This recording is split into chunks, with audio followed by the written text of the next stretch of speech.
the hotline right now and go to the Fan in Indy out there. 107.5 The Fan in Indianapolis. We bring in Jeff Rickard to talk about these Colts and Broncos. Jeff, we really appreciate the time. We were having a little fun there. Cecil was giving me some grief. My family is full-on representative of Indiana in Seymour. Have you ever been to Seymour, Jeff? I've been through Seymour. That's the best way to do it. That's the best way to do it, Jeff. Just keep going. Well, we appreciate you making some time for us, man, to jump in and talk about this game. And before we kind of talk about the matchup between the Broncos and Colts, tell me about last week. What's the vibe there in the Circle City? Are they fired up about the Dolphins win, or is there still kind of approach with caution because it was the Dolphins? Yes, all of those things. Everybody left the stadium on Sunday all fired up. They're very excited. I think they've got a little trepidation based on the last, 8-9 years of, at best, mediocre play.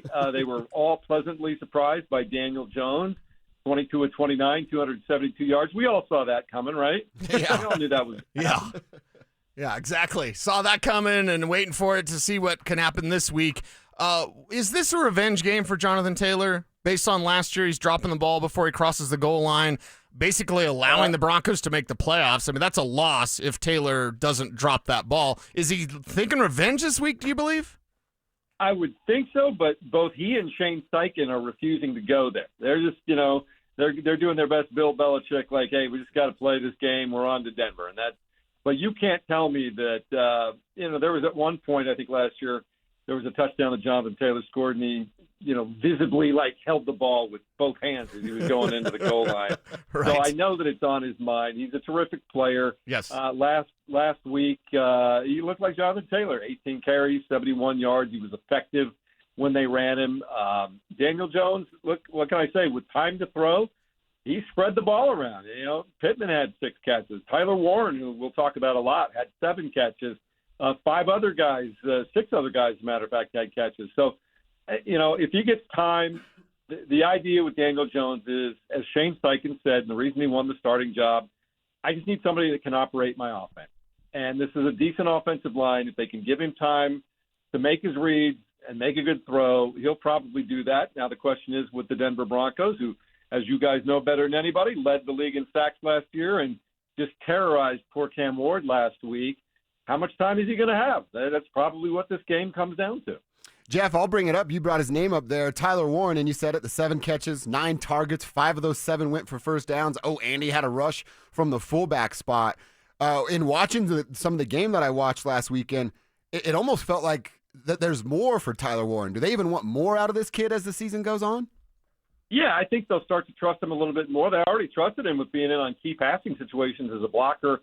Running situations as a blocker. And the nice part about that is there's no tell. In the past, the rotation of tight ends that the Colts had, they were all good at their various tasks. But if Mo Alley Cox was in the game, you had a pretty good idea it was going to be a run.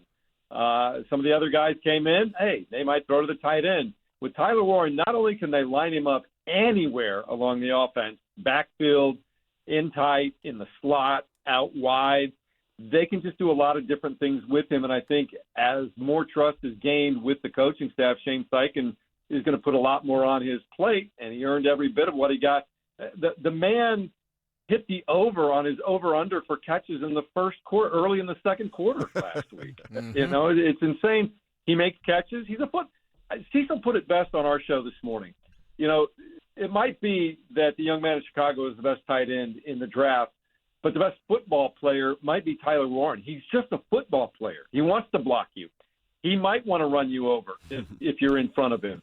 He'll run a route. And a lot of people don't notice on that. If you go back and look at that touchdown pass that Daniel Jones had to Michael Pittman, it was a beautiful pass. It was just a gorgeous pass.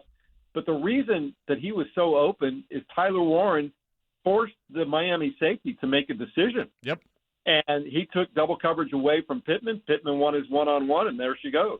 Yeah. So it's all different kinds of things that he does as a rookie that is going to be problematic for people, and that's what the Colts are hoping for.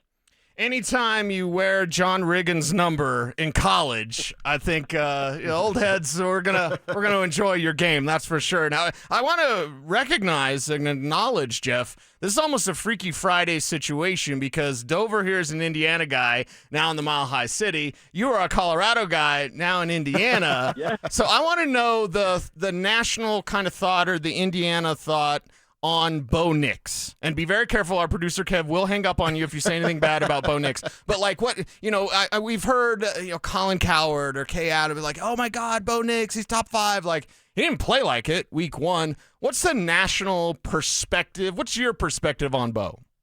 All right, so as you mentioned, my worlds are colliding. I spent 5 years at that fine station when we first started it up with the Avalanche and the Nuggets many, many years ago. Awesome.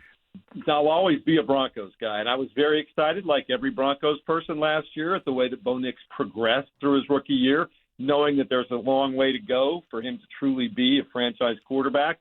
And we saw a regression. And we saw a lot of regression from a lot of young quarterbacks that had big years last year. I mean, Jaden Daniels is struggling a little bit. Bo Nix had a really rough first week. Bryce Young, who everybody in Carolina got all excited about the last 7 weeks of the season because he was like a top 6 quarterback the last 7 weeks of the season last year. He regressed into what he is. We forget sometimes that it's a 17-week grind. Bo Nix still has made – how many starts has he made? Has he even made a full 17 starts yet? Yeah, last year he had all the games, yep. Oh, sorry, go ahead. No. Last year he did have all the starts last year. Yeah, I'm just making sure Kev didn't hang up on you. Yeah. He's made 18 starts, and he looked really good at times last year. But he's got a ways to go still. He's not a finished product. He's not going to be sitting there this year. He's not going to be battling Josh Allen head-to-head. He's not going to be going up against Lamar Jackson and matching him down for down over the long haul. He might have a great game here and there because the promise shows that he can do that.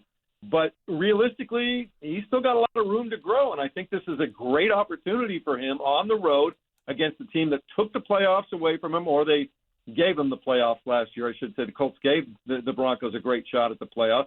It's a perfect opportunity to go on the road and beat a team that you're going to be battling probably for a wild card spot again this year.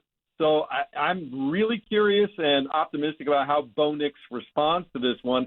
Having said that, my prediction of the game this morning on my show was 19-16 Broncos. I think we see a lot of field goals from these teams this week, guys. A kickoff coming up in Indy. I do got to ask you something that could help Bo, and we talked about this week, Jeff, was your cornerback situation out there with Ward and Jones. Is Jones officially out, and then Ward will know today? How's that working with the top two cornerbacks? We're going to learn a lot more about both today. What I heard yesterday is Jones is probably not going to play, and I didn't see if he was listed as out, but he was trending that way. Cam Ward is coming out of a concussion, which is crazy because he finished the game, did not test positive for a concussion during the game, but then felt weird after the game and got tested again and got put into concussion protocol. So people are waiting to see what goes on there, and that could be a big advantage for the Broncos because one of the things that Lou Anarumo likes to do is play a lot of nickel and dime, and he needs as many corners as he can get. In fact, I think he only has 4 linebackers on the final roster. They want guys up front, they want guys on the edge, and they want a bunch of defensive backs that can play all over the field. And I don't know if they're going to be able to do a lot of that this week. So, yeah, watch the injury report at the end of the day today, and you'll get a really good idea of what's going to happen. Okay. Outstanding stuff. Actually, let me sneak one more in here. It's an Indiana question? It is an Indiana question. Cecil and the guys know. Now, Jeff, I do have some bad tattoos with good stories, okay? I'll give you that. Bad tattoos with good stories. I have Big Red tattooed on my body. How down are you with Big Red? Depends on which Big Red you're referring to. The soda. That's your thing, man. God bless you. All right, well, I guess we're not getting matching tattoos anytime. Look, I grew up in the shadow of Folsom Field. If you were going to say Nebraska, I was going to hang up and end this phone. I would never. No, we wouldn't allow that here. Great stuff, man. We really appreciate you making time for us out here, and it's good to connect with you, man. It's still and always will be God's country. I'm very lucky to be in the place that I'm at and be able to go home as often as I do. And it'll always be home, and it's always a beautiful place, and I love everybody there.